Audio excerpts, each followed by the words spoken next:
the day South Africa allows one person, whoever it is, to suspect somebody, and after suspecting somebody, go on to investigate, and then after investigating, then becomes a prosecutor, and then becomes a judge or a magistrate, and issues a verdict, all in one place.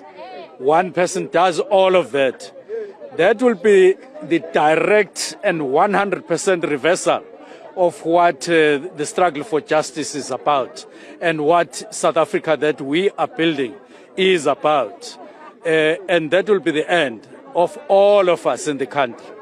Now, the system of justice in South Africa allows, yes, whoever wants to make whatever allegation against whoever, do so, but then stop, and then allow those you are accusing to then have an opportunity to defend themselves or to present themselves and say, yes, I heard this, but it is like this from where I sit, and submit evidence.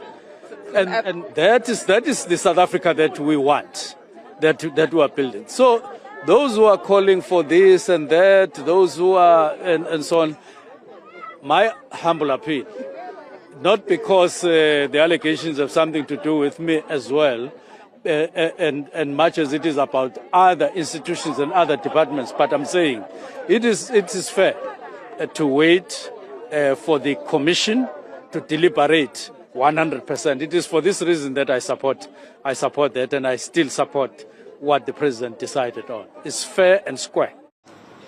Ngiyathanda nje ukusho ukuthi ekuqaleni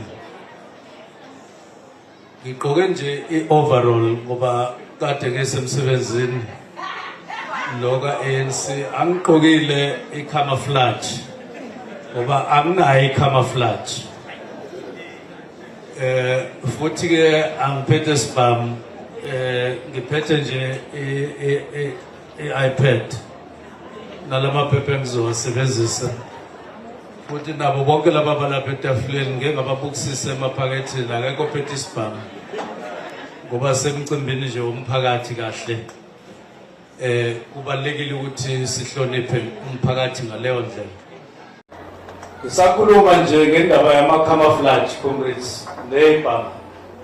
Ngiyathanda nje ukumention ukuthi i-ANC ezabalazile kwathi ezingeni elithize lomzabalazo ya-appointa ama-generals amnyama ukuthi nathi njengabantu abamnyama sibe nama-generals empini, kushuthi ku-army, kanjalo nasemaphoyiseni.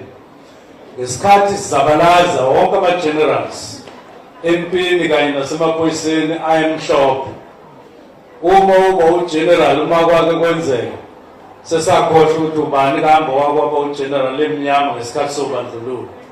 Sazi abantu bakithi abamnyama. Manje ngiyathanda nje ukuthatha leli thuba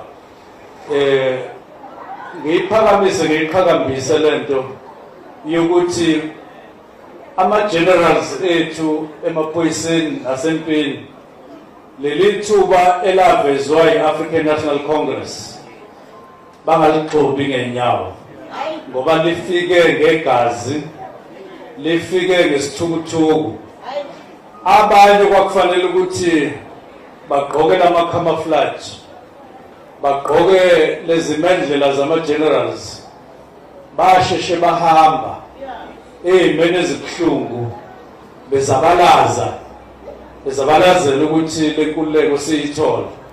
Ngakho-ke bawuphathe kahle lo mcimbi, bawuhloniphe lo mcimbi, bayihloniphe lezi ikhundla ngendlela okwakuhloswe ngayo ngesikhathi silwela lenkululeko.